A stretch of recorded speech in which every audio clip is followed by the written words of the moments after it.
Hi world, this is Suzanne Barry and we're here for another case study.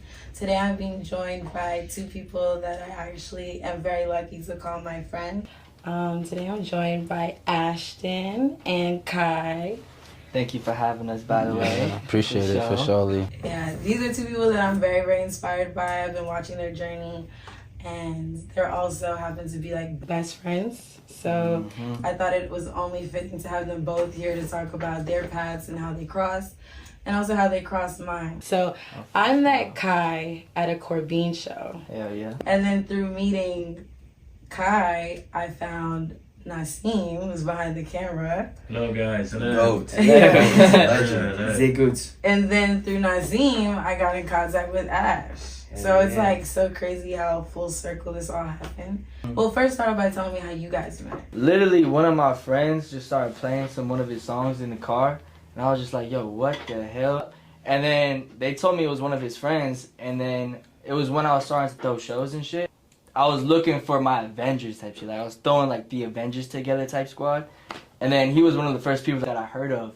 And I was like, all right, I need that. And so got that, introduced him, loved his energy, loved who he was, loved his look. Because like, I'm a fashion designer, you know. I'm looking for models and talent. And so he fit it perfectly. And so I was just like, that man is going to be at my show. And he was. No and he cap. killed it. And so Yeah, like, no cap. and ever since then, we've been like this. And it's a for life and for sure. Cool dude, funny as hell. I like the vision, like just seeing his designs and stuff. Mad down to earth. Because you know, like a lot of people that's artistic, the ego will be at the forefront. But it was like, if I would have met him in a casual setting, like not knowing who he was, I would have just thought he was a cool dude. So like for him to be like an artist, like even if it's like a different medium of art, like, you know, you got to be aware of, like, artist ego. But he was chilling, so I was like, yeah, he cool as hell. Like, we can get some fire shit done, for sure. 1000%. Yeah. But I did want you guys to tell us about your crafts. Because, I mean, we've been talking for a while, but we haven't been talking about what you guys actually do or what you want to be known for. Yeah, I'm a musical artist. I rap, sing, songwrite.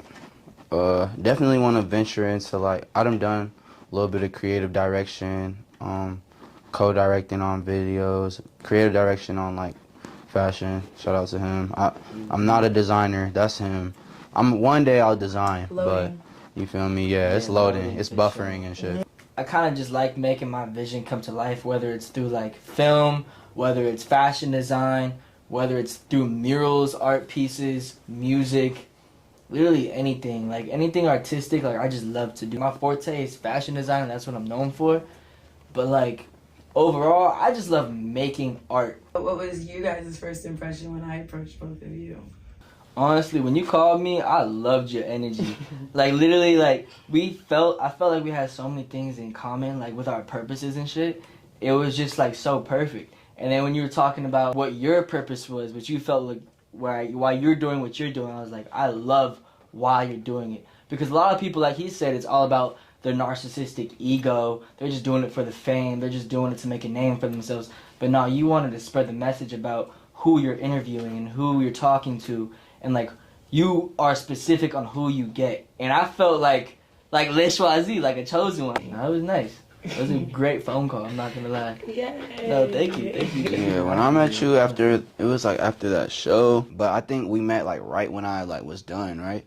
Like yeah, straight off the stage. So like yeah, I still be kind of like zoned out, but you like the way you approached and you was just on some like cool. Like I felt the love off rip, and then like you know when you had like followed me on the gram, it was like right there, and then just like getting to meet you, like getting to actually know you and like see what you was about and stuff like that, and like your core values and like your vision, like it just lined up. Like I was like, damn, she's actually dope. Cause you know, there's a lot of weirdos in that shit. So glad to see you wasn't one of them for sure. Yeah, for real. I want to first talk about what I call the CORBIN experience. I've been to a bunch of fashion shows, but I really felt that there was like a familial aspect in the room, and then having like a nice bar, but then also having your friends perform, and then having in separate rooms.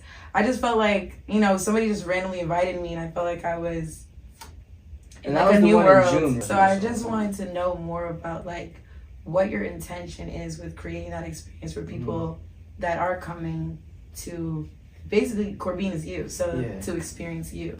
And so my whole slogan is welcome to the good life. And what the good life to me represents is pretty much getting people to realize pretty much the beauty of the world, beauty of life, whether it's the nature, whether it's the loved ones around you, seeing just the good perspectives of everything.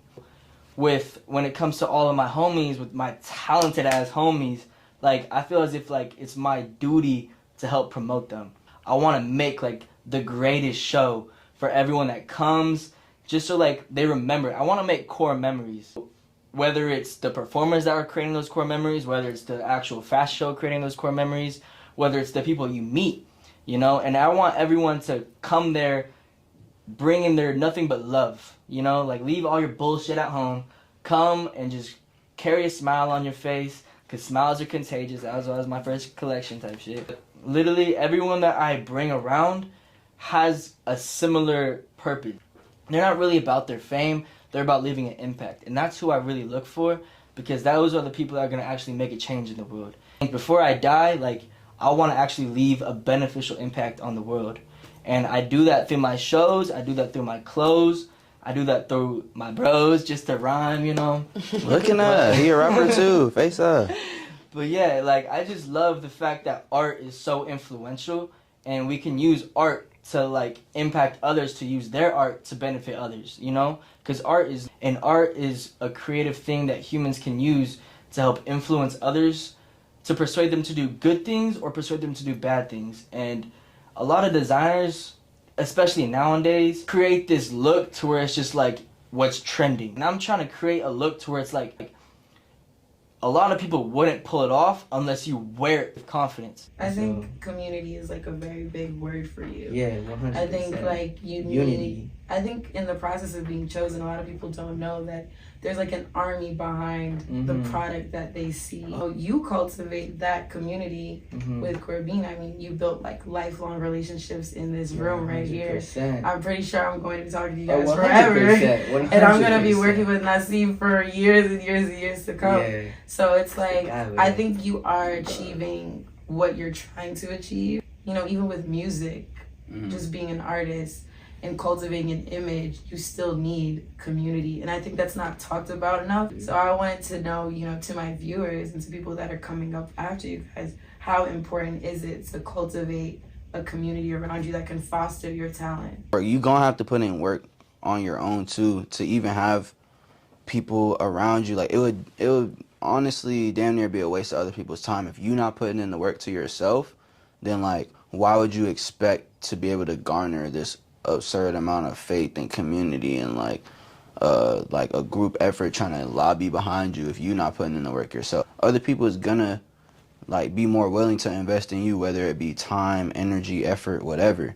But then it's like you gotta like really build relationships with people, because it's not just about numbers, it's not just about outreach, it's not just about like clout or whatever. People want to feel like they know you or get to know you. You gotta let people know who you are type shit. Exactly. That's how they fall in love with you. That's how you create fans, you know? Because if you're just a face, then you're just really a phase in their life. And if you're just a voice too. Yeah, because people's attention spans nowadays are so small. To where like, if you're just like trying to push your music out with no character behind it, you're most likely not gonna go anywhere. But like, if you like pushing what you're going for, pushing your purpose, pushing like love and positivity and what people really want, you're most likely gonna create fans, and those fans will spread the word about you, you know? And it's really all about your intentions as well. If you have intentions of just becoming famous, it will clearly show. By me using Kai, I'm promoting Kai, you know? And then my intentions are promoting Kai, and his intentions by actually allowing that is promoting me. That's a beneficial, like, that's love right there. And by that, and at that same token, bro, people could say I'm using you, bro. Exactly. You dressed me. You done got like styled the videos. I can't design. I can't cut and sew, but we got a whole collection. It's a teamwork. That's how life works. Yeah. But I think what a lot of people miss out on in all of our industries is like the only way to make an impact is to make other people feel powerful. Yeah. And I think you both do that really well. So I think that's how it's supposed to work. Like, we're all connected. Yeah. Like, you are me, and I am you. It's like God-given purposes. Almost. Exactly. Like, did you know you're going to do this when you were born? or like throughout high school or No, whatever. and then it's like through the process of life, like it just keeps pushing you there. Speaking of community, you both are from the same place, and I just want viewers that are going to be watching from all over the world to know so much about this infamous city, and also just like the younger people that are coming up in it. So tell us where you're from, and tell us how you've been able to cultivate community within Atlanta. I love Atlanta so much. It kind of feels like Gotham City to me, where everyone is such like an outcast, but like the love through everyone being an outcast brings us all together, especially in the underground, you know? Like, it kind of pushed me, you know, to be so unique, and just seeing everyone in their crazy outfits, being themselves. It just made me like, I love that. That's pretty much to me what life should be. Like, you live for yourself. You don't let anyone judge you. You don't care about what anyone else thinks. You are yourself. And I just respect the hell out of that. And Atlanta has a lot of that. The love here is insane. Everyone is so supportive. There's fake people everywhere. Like, you can't focus on that, you know? Names are really, really, really important. The names that our parents give us when we're born. But also, like, when you become an adult and you decide to step into an industry like ours, the names that we attach ourselves to are just as important. So I just want you guys to talk about how you came up with your names and what you want people to feel when they see the name. So I love you, Kai. I mean, not to sound like a narcissist, but I was just reading it a good bit, and then I was like, it'd be cool, like, imagine, like, I go on, like, the Tonight Show or Today Show or whatever, and they introduce me, and they're like, oh, I love you, Kai, and I'm like, oh, like, I love you, too, like, just spreading, like, some positivity. I feel like everybody wants to be loved. Like, I don't care if they say they don't. They could try their whole life to act like they don't. You do. I'm the same way. I want to be loved. I want to feel the love. So I'm just like, damn, I'm going to just make that my name. I love you, Kai. Because I get it. It looks like Corbin, but it's pronounced Corbin. If you know, you know. If you don't. But now you know. Now you know. So if you say Corbin, like, it's just disrespectful at this point. Do you really want to say, oh, I'm wearing that Corbin? Or do you want to say, I'm wearing that Corbin? Like, come on. I like the Corbin. It's an automatic upgrade. Like, I had a brand in high school called Primary Ruler. And so once I started sewing, that's when I was like, okay, I need to upgrade this. Like, I knew what I was going to do was better than what I was doing. And so I was like, okay, I need a new name. And so when I was coming up with, like, the name for the new brand, other than Primary Ruler, I was trying to, like, make it seem to where, like, it's going with the purpose, which is replenishing life. When I was in Peru, I was visiting my family, and their last name is Tambini, and my last name is Cordisco. And so I was just like, I'm going to just combine the two. And then I came up with Corbin. I looked it up, because my mom was doing, like, a whole bunch of, like, research on, like, life and researching what the Bible actually meant. And she came across the word Korban, and what it meant was a sacrifice to God given by God. So, like, pretty much a gift from God to God.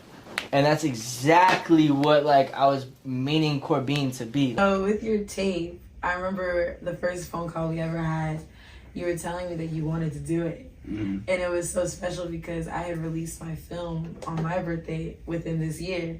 So I was like, yeah, I'm going to do it. You're going to do it. But I wanted you to tell viewers about, like, the process of making that and how you felt and maybe some trials, tribulations you had, but how you just, like, had to stay focused and get it done. The final product was definitely amended from my original vision, but, like, when it comes to trying to make something cohesive and, like, you're trying to reach, like, you're trying to do something bigger than yourself, you got to be open-minded. Like, if I would have been so closed-minded and been, like, dead set adamant on my exact vision coming to life, I wouldn't have came out with anything. And, like, in my past, I've done that. Like, if I couldn't get it exactly how I wanted to, not dropping it. This time around, just growing from that and learning from it, I was, like, more open-minded with my approach. Quit talking the lead single. You should keep on barking, nigga pocket watching, hate it steady plotting, boy you need to stop, quit talking. I wrote that song in 2021. I was in a completely different headspace. And then full circle coming this time around, I've, like, healed from where I was at back then. My intention was, like, showing my versatility, making it directly relatable in the sense that there's a lot of samples on there. So, like, certain songs people's going damn near feel like they've heard before, but at the same time, it's like a completely different rendition. I feel relatively satisfied with what I got to put out. So on Saturday, I had the privilege of attending a CORBIN shoot. Mm-hmm. Yeah, that was so much fun. Thank you for having me. Of course. It Thank was, you for coming. yeah, it was like so cool to be able to enter the world of someone that I'm interviewing. So now I want to hear your interpretation finally, since we're behind the camera. It's my Extinct collection, and the whole purpose of the collection is to portray the importance of humans' decisions on the world and their intentions through their decisions. Through the film, you're kind of just seeing two different worlds. And one of the worlds, which is one of the worlds that you came into, was the fast fashion world, where it's all about money, persona, using everyone else for your self-benefit, not caring about anything else. And then the other world, which is all surrounded by nature, all greenery, all about love and unity. And that's the world where it's about protection. And you're using the barbed wire to protect what's within it. Since I know you guys are chosen, and I know both of you have personally made a lot of sacrifices to be where you are right now, you know, I just want you to talk about what that word means to you. I mean, it obviously meant enough to you to get it permanently on your body. But it's just a theme that also just goes with like God and a bunch of different things and being connected. So I guess to speak about that. Yeah, I mean, the reasons I got it, you know, first and foremost, like God sacrificed his son for all of us. Like just being raised on that, you know, to each his own. I don't really judge people on like their beliefs or religion. And then it's just like all my loved ones and things like that just coming up, like all the sacrifices they made for me, the investments that they made in me, the things they put aside just for me specifically. They made a lot of sacrifices, and everything that's like great, anything that's worth anything requires sacrifice. So I just put it across my chest like big, just as a reminder to be great. Like, and to be great, I'm gonna have to make sacrifices. There's people that I'm not gonna be able to spend as much time with, things I'm not gonna be able to spend as much time doing. Whatever the case may be, I'm gonna have to make sacrifices. My sacrifice is to God. Like, I'm giving literally all my designs up to God. And so, like, I'm sacrificing a whole bunch of other designs that I come up with that are unsustainable. And there's so many things that I've left out that I didn't do because I want to fulfill this purpose and give everything up to the Creator. So my final question is to all the young people that are gonna be watching this, what is just like some mantras that you guys live by, just advice that you give to anybody that's coming out? Honestly, just find yourself and push for yourself and be yourself as best as, like, literally like I said before, figure out your ideal self and make sure you do everything in your possible self to make sure you are that person. Yeah, I would say just dream big, but stay grounded, and don't get lost in like the end result. Like, fall in love with the process. You gotta like know how to maneuver and like really appreciate what you're going through, so when you get to where you're going to, it means something to you. Yeah. Well, thank you guys for speaking with me. Thanks for having us. Speaking with people like you is like, I'm like in awe because this is everything I wanted Choisi to be. So it's like, just makes me so happy. Thank you guys for being chosen and continue to take over the world, for real. Yeah, it's gonna be and fun. I'm gonna be there every step of the way. Okay, You're taking over the world in your own way. Facts. We're all taking over the world. Yeah, thank you. Les Choisi.